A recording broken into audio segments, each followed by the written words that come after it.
ఈరోజు టాపిక్ ఏంటి అంటే హైదరాబాద్ వనస్థలీపురంలో జరిగిన దుర్ఘటన. సాఫ్ట్వేర్ ఎంప్లాయీస్గా పనిచేస్తున్న సునీత, మహేష్ సంవత్సరాల క్రితం పెళ్లి చేసుకున్నారట. పెళ్లి చేసుకున్న తర్వాత ఇద్దరికి పడకుండా ఉండటంతో ఇద్దరు విడాకులు తీసుకున్నారు. కానీ మహేష్ మాత్రం సునీత విషయంలో చాలా దారుణంగా కోపం పెంచుకున్నాడు.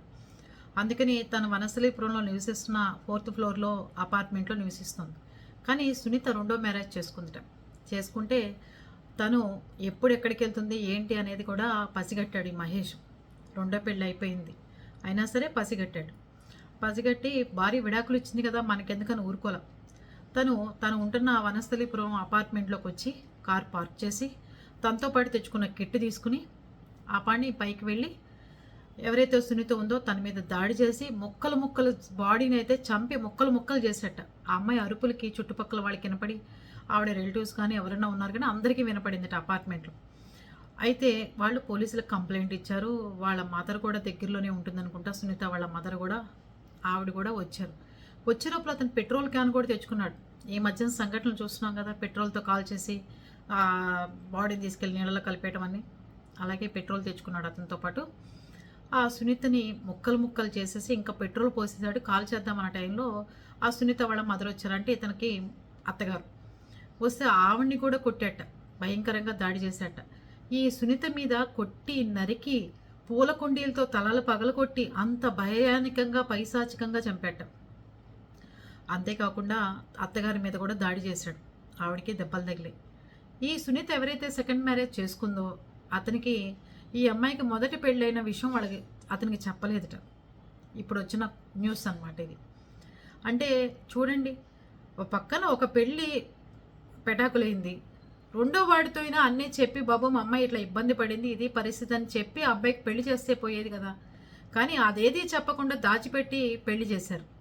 ఇప్పుడు అతను వచ్చిన తర్వాత ఆ అమ్మాయికి మొదటి పెళ్ళైన విషయం నాకు తెలియదండి అని చెప్తున్నట్టు. ఇప్పుడు అతను ఎంత దారుణంగా ఉన్నారండి. అసలు ఆడపిల్లల తల్లిదండ్రులు ఏమన్నా అంటే కోపాలు వస్తాయి. కానీ ఇప్పుడు చూడండి, ఆ అబ్బాయి జీవితం బలైంది.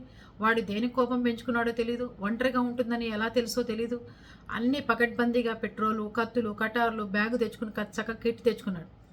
అపార్ట్మెంట్లు అంటాం కానీ అండి సేఫ్టీ అని వాచ్మెన్లు చాలా చండాలంగా ఉంటున్నారు. ప్రతి ఒక్కడికి తాగుడు అలవాట్లు. ప్రతి ఒక్కడు అయితే అపార్ట్మెంట్లలో ఎదురింట్లోనో పక్కింట్లోనో సెక్యూరిటీ గార్డులుగా పగలంతా పనిచేయటం. ఎక్కడ అపార్ట్మెంట్లో ఒక వాచ్మెన్ అనేవాడు సరిగ్గా ఉండట్లేదు. అది ఇంత పెట్టి మీరు 1000 కోట్ల రూపాయలు పోసి లక్షల్లో అపార్ట్మెంట్లు కొనుక్కున్నా వాచ్మెన్ అనేవాడు ఎవరిని పంపించాలి పడితే వాళ్ళని పైకి వెళ్ళిపోతే పట్టించుకోకుండా ఇలాంటి మర్డర్లే జరుగుతుంటాయి.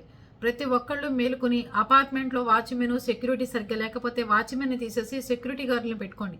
పగలొకళ్ళు రాత్రి ఒకళ్ళు పని మనుషులను పెట్టుకోండి అపార్ట్మెంట్ క్లీన్ చేసుకోవడానికి. అంతేగాని ఎంత భయానకమైన సంఘటనలు పైకొచ్చి చంపుతున్నారు అంటే, అపార్ట్మెంట్లో అంత మర్డర్ చేసేదాకా వాచ్మెన్ చూడకుండా ఉన్నాడు అంటే ఏం చెప్పాలి చెప్పండి. అంత భయానకంగా ఉంది పరిస్థితి. ఒక మనిషి నచ్చకపోతే వదిలేసేయాలి కానీ పగబట్టి పెట్రోల్ పోసి తలకాయలు నరికి కాళ్ళు నరికి ముక్కలు చేసి ఇంత భయంకరంగా చంపుతారండి. ఒక ఆడపిల్ల మోసాలు చేయడం కూడా తప్పు అని చెప్పి ఇది కూడా నిరూపిస్తుంది. ఇక్కడ విడాకులు తీసుకుంది కాకుండా రెండో పెళ్లి కూడా అతనికి కూడా చెప్పకుండా దాచిపెట్టడం తప్పు. సంవత్సరంలోనే ఇంకో అమ్మాయికి మళ్ళీ వెంటనే పెళ్లి చేసేయాల్సిన అంత అవసరం ఏమొచ్చింది? కాసేపు ఓపిక పడితే ఏం పోయిందండి? పిల్ల జీవితం పాడైపోయింది. మీకు ఎప్పటికీ బాధ, ఎన్ని బాధలు ఉన్నాయి చెప్పండి. ఇట్లాగా తొందరపడి నిర్ణయాలు తీసుకోమాకండి పిల్లల పెళ్ళిళ్ళ విషయంలో. ఏదో జరిగిపోతుంది, ఏదో ఆయన కంగారుగా పెళ్ళిళ్ళు చేసేయటం, అక్కడి నుంచి వాడి శాడిస్ట్ అని తెలియటం, మళ్ళీ విడాకులు ఇప్పించడం, మళ్ళీ వెంటనే అదే పనిగా తొందర పెళ్ళి ఇంకో రెండో పెళ్లి చేయటం, అక్కడ కూడా అబద్ధాలు చెప్పటం. ఇది పరిస్థితులు అన్ని చోట్ల.